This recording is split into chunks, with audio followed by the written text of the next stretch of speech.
All right, Sean. Yeah, we got Robinhood Markets. Hood. Um, this is I love this company. Um, I like how they essentially uh, there's a little bit to say. I know there's a lot of like, oh yeah, they teamed up with Capital or Citadel um, to I guess help them out and not get squeezed too much when the whole GameStop was going on. But if it wasn't for Robinhood as a I guess as a platform, where would like a small investor trade? They're not gonna go open up a Charles Schwab account. They're just not going to. It's a little too complicated to do that, and that complication is big enough to stop a small investor to upload $20. Um, do you like Robinhood as a Yeah. platform? I mean, I like the platform. I've used Robinhood. I like using it. I found it easy to use. I don't know. Their stock's not been doing so hot though.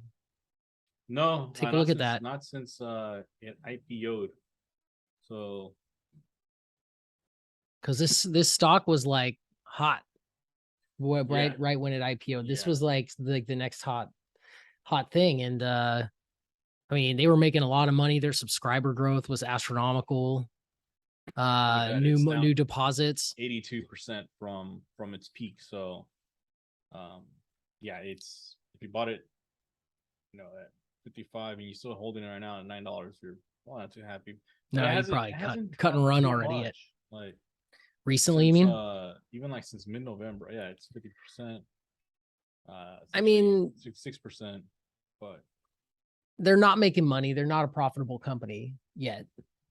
They lost a lot of market cap. And frankly, the investors they're marketing to, you know, got crushed. And they wound up with egg on their face from this GameStop thing. Like you mentioned with this involvement with Citadel, and they stopped the trading and people were getting like pissed and have just left the platform. So pretty much a lot of people hate Robinhood now. I mean, the boomers hated Robinhood to begin with. And then now the Reddit army hates them too because of how they handled GameStop and some of the other issues that came up. yeah, I still like it though. I still like it because I think this is like the and they're getting. I think they came out with like a Robinhood card. So they're pivoting to a traditional bank, like and they're offering they're extending their crypto holdings. Yeah, they have a crypto wallet now, right? So And I just noticed they just listed Cardano. yeah, So so they're like they're ramping up. yeah they're not going anywhere. They got a lot of the big players that are supporting them. Um, so they're definitely not. I mean, they control a lot of money. There's something to that. Like it was kind of like when PayPal was becoming somebody. Nobody could ignore the fact that they controlled a lot of money, Hmm. and sometimes, like say let's say a gift card, right?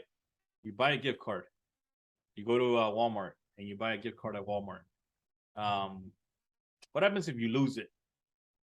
Like you know how much money Walmart makes from lost gift cards? Yeah. A lot. Like it just happens, right? And how many people, just forget that there's an account on Robinhood? Yeah, And they don't get to seize that money no, though, do they? No. It's not no, like it a just gift stays card. there though. And they're just racking up interest on it They or could do it's like anybody, right? If for they're kind of a bank. So if you have $10, you can borrow $50, $100. These companies are able to do that. So yeah, they have money in there. transaction-based revenues. I'm looking at their income statement, unaudited, because they haven't had the official one come down yet. But transaction-based revenues, net interest revenues, and other revenues are their categories. I mean, yeah, you're right. They're making money off that, but it's not a lot of money. Yeah, these banks Operating expenses, they have a lot of brokerage and other transactions, technology and development, marketing, SG&A, operations. So their expenses are significantly higher Yeah. than I think it's like PayPal. Um, it's just a company that's not going anywhere. I think it's a good place for an 18-year-old, a 20-year-old to learn the ropes, and even if it comes at a loss, even if they're 20 years old, like say they start investing at 20 and they keep on investing until they're 25, they're probably going to lose a lot of money between 20 25, not relatively speaking. But let's just say they start learning how to buy a little bit of stocks, and even at 30 or whatever, um, it gives you that platform to do that. Uh, like people always say like, oh yeah, you're gonna lose money, you're gonna lose money. Like, but if you buy it and you just don't sell it, you're just gonna have it forever.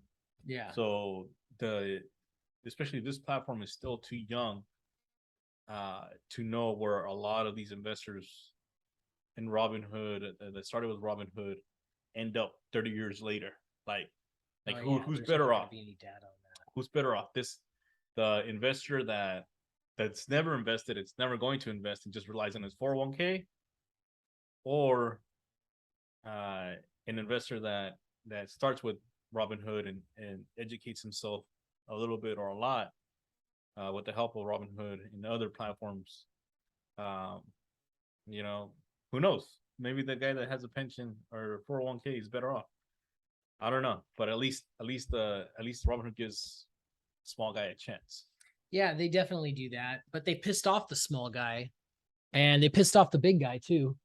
And so But they're not going anywhere. Like they lost a lot of accounts when they were like the whole Reddit thing, but dude, they're getting accounts. Like it's name another platform that can compete. Like now the other ones, now the Charles Schwab's, the Fidelities, now they're not charging fees. yeah, They're not. they did definitely make some So positive improvements in the marketplace like that. I mean, yeah, that's and for they're sure. offering now their People used to their get crushed on their their apps transaction are fees. yeah, now their apps are freaking uh adapting to the user, making it super user friendly. And it was like, well, why didn't you do that before?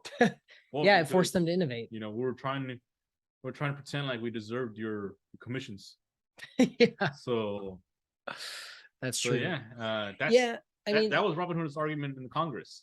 And it's like, yeah, we gave you guys a platform, we gave you guys a chance to make money off GameStop. Uh, we're so anyway, as far as the stock goes, started at 55, now it's at 9. If you have $1,000, are you buying 100 shares?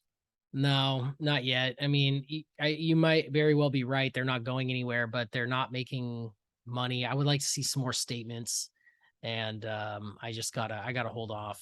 I like this right here. I like this. So He's from like January consolidating, or to right now, we're almost we're in September already. So for 8 months, or a little less than 8 months, it's been kind of the same, 24% down. Whereas that's a lot. we've seen a lot of companies that have been down much more in this time frame. Yeah, And this that's is true. this is kind of like level. We've seen a lot of companies that are like just dipping, dip, dip, dip, and like since January, just dip, dip, dip. This is kind of steady. So we hope that whoever bought it right here, or whoever bought it over here, I should say, already sold it, or pre-IPO. I already sold it right here, sold it right here, sold it right here. And now we just have a bunch of these guys too, that had it over here before the IPO, hoping they already sold it. And now, like, if you bought it right here, you're kind of maintaining. Yeah, you're not losing much at this point, at this but point, but could you be getting gains better out right now? No. Like, it's so if you have $1,000, 100 shares, I think you just put half of that, 500. Split the baby. Just keep on looking at it, because you're right, it can easily go down. But I mean, it could be if it goes up, or if it starts trending up, we're also going to get that FOMO, right? Yeah.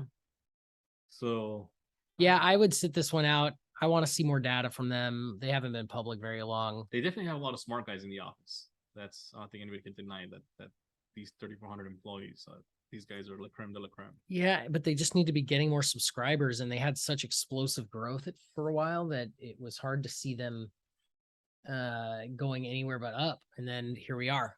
Yeah, they got all. Yeah, exactly. And maybe eventually the subscribers eventually move over to the older banks, the Fidelities of the world, Charles the Schwab. Merrill Lynch. But it's a good stepping stone, I think, and it doesn't hurt to learn. No, you're right. I mean, instead of spending money on tuition or whatever.